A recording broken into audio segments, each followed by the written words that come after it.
Hello students, आज हम धारा का चुंबकीय प्रभाव जिस प्रयोग द्वारा देखा गया अर्थात ऑरस्टेड ने प्रयोग करके धारा के चुंबकीय प्रभाव को देखा, उसको हम समझेंगे अर्थात ऑरस्टेड के प्रयोग को समझेंगे। तो आइए हम देखते हैं ऑरस्टेड का प्रयोग क्या है और उसकी प्रायोगिक व्यवस्था क्या क्या थी। तो ऑरस्टेड ने अपने प्रयोग में एक तार लिया ए बी, एक तार ए बी लिया, बैटरी ली धारा प्रवाहित करने के लिए और एक ऑन ऑफ करने के लिए कुंजी ली, की ली।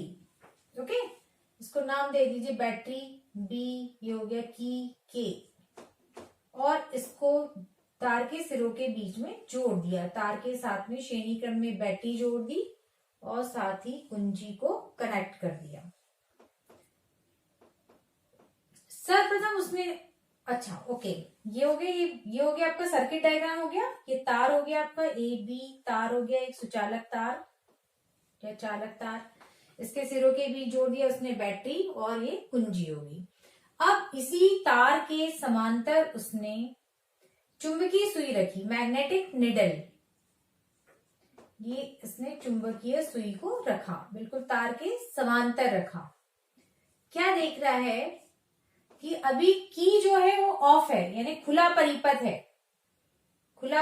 है, लेकिन जो कुंजी जो है वो क्या है, ऑफ, यानी कि परिपथ खुला हुआ है। इट मीन्स कोई धारा प्रवाह नहीं हो रहा है।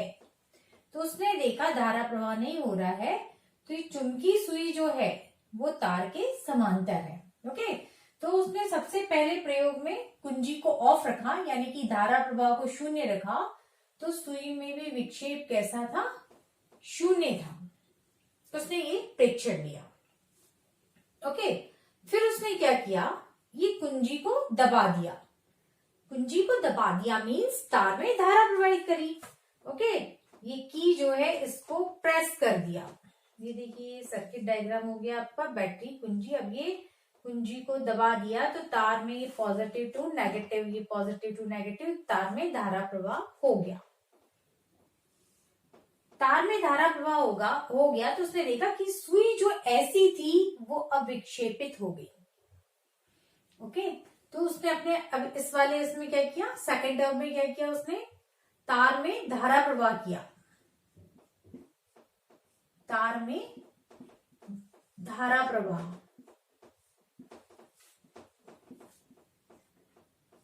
प्रवाह किया तो विक्षेप प्राप्त हुआ। फलस्वरूप उसने देखा सुई विक्षेपित हो गई, विक्षेप प्राप्त हुआ, विक्षेप फाई की वैल्यू मिली।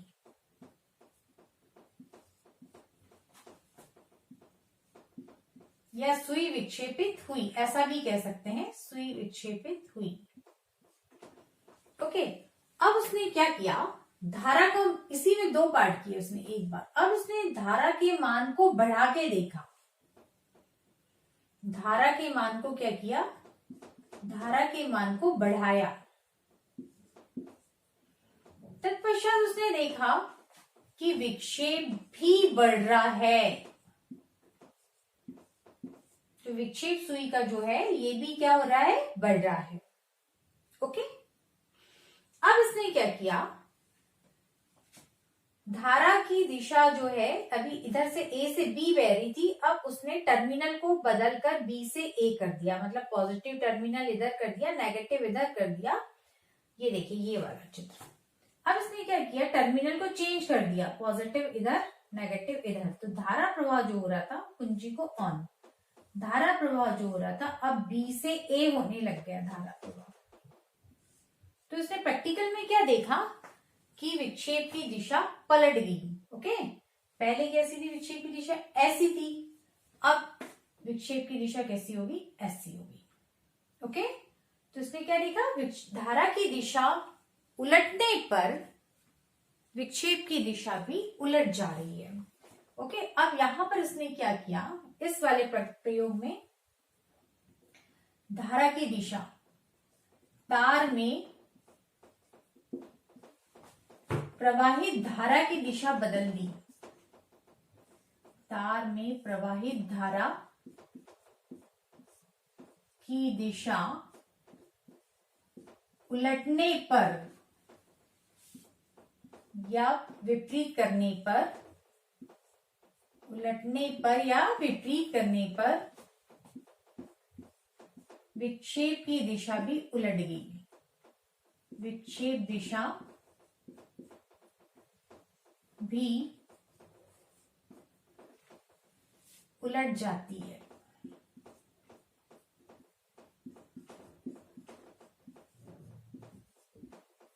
ओके, नंबर 1 जो है उसने नंबर 1 पार्ट में क्या देखा कि धारा प्रवाह, सबसे पहले उसने क्या देखा, धारा प्रवाह शून्य है तो विक्षेप भी शून्य है। फिर उसने क्या देखा कि तार में धारा प्रवाहित करी, धारा प्रवाह किया तो विक्षेप प्राप्त हुआ, धारा का मान बढ़ाया तो विक्षेप भी बढ़ गया। ओके, अब उसने क्या किया, धारा की दिशा विपरीत कर दी तो विक्षेप भी विपरीत हो गया। राइट, अब यहां पर हम देखेंगे कि इससे क्या मतलब है। अब निष्कर्ष क्या निकाला उसने, निष्कर्ष पहले वाले प्रेक्षण से निष्कर्ष निकलता है, निष्कर्ष ये वाले प्रेक्षण से निष्कर्ष निकलता है, ये जो प्रयोग था। अच्छा, आप ये बताइए कि धारा प्रवाह होने से सुई में विक्षेप आ रहा है, इट मीन्स क्या है, इट मीन्स तार के चारों ओर चुंबकीय क्षेत्र उत्पन्न हो गया है, तभी तो सुई क्या हो रही है, विक्षेपित हो रही है। राइट, अब यहां पर उसने क्या देखा कि धारा का मान बढ़ा है तो विक्षेप भी बढ़ रहा है, इसका मतलब धारा बढ़ने पर चुंबकीय क्षेत्र की तीव्रता या चुंबकीय क्षेत्र का मान भी बढ़ रहा है। ओके, तो यहाँ नंबर 1 पे आते हैं कि जब धारा शून्य थी तो विक्षेप शून्य था। इसका क्या तात्पर्य हुआ, निष्कर्ष क्या हुआ कि तार में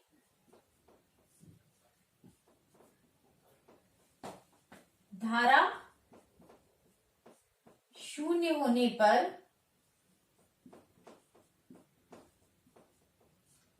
चुंबकीय क्षेत्र भी शून्य होता है, चुंबकीय क्षेत्र भी शून्य होता है।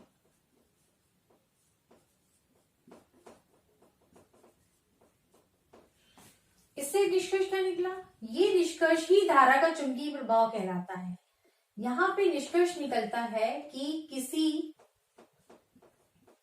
तार में धारा प्रवाहित करने पर, किसी तार में धारा प्रवाहित करने पर, धारा प्रवाह करने पर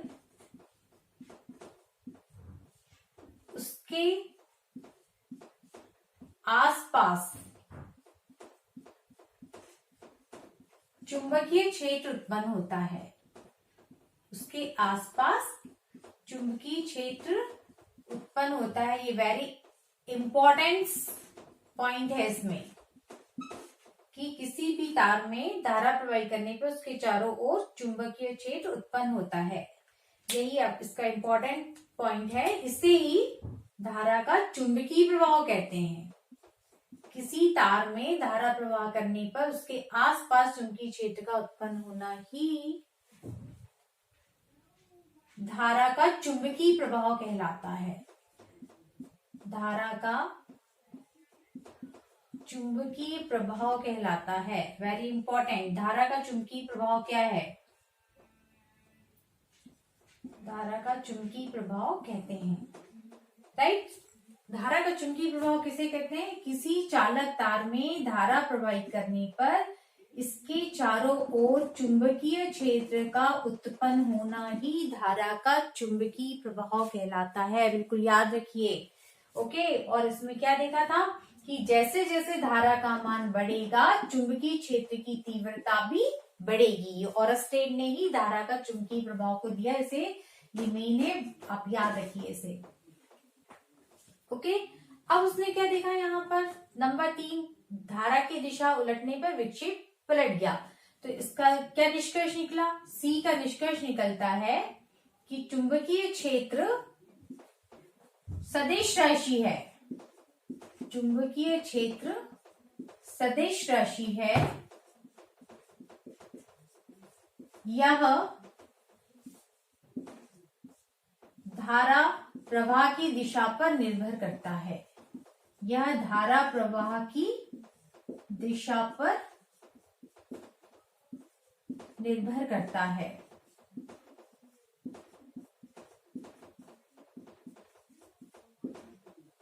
ओके, यही ओरस्टेड का प्रयोग है कि किसी चालक तार में धारा प्रवाहित करने पर उसके चारों ओर चुंबकीय क्षेत्र उत्पन्न होता है और धारा का मान यदि हम बढ़ाते हैं तो चुंबकीय क्षेत्र भी बढ़ते जाता है। इसका मतलब कि जो चुंबकीय क्षेत्र जो उत्पन्न होता है वो धारा के कैसे होता है, समानुपाती होता है।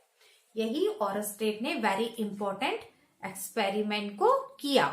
ओके, और एक बात और याद रखिए कि चालक तार जिसमें धारा प्रवाहित होती है उसके चारों ओर सिर्फ चुंबकीय क्षेत्र ही उत्पन्न होता है, विद्युत क्षेत्र उत्पन्न नहीं होता, सिर्फ चुंबकीय क्षेत्र उत्पन्न होता है। और जिस तार में धारा प्रवाहित होती है उसमें नेट आवेश शून्य होता है।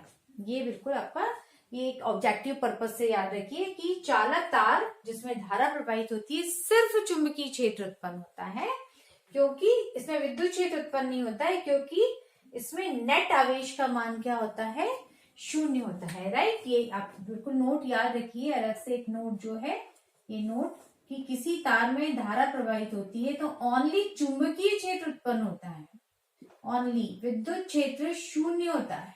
चुंबकीय क्षेत्र भी उत्पन्न होता है और विद्युत क्षेत्र शून्य होता है, क्योंकि जिस तार में धारा प्रवाहित होती है उसमें नेट आवेश का मान शून्य होता है, इसलिए विद्युत क्षेत्र भी शून्य होता है। Okay, that's all enough for today. Thank you so much.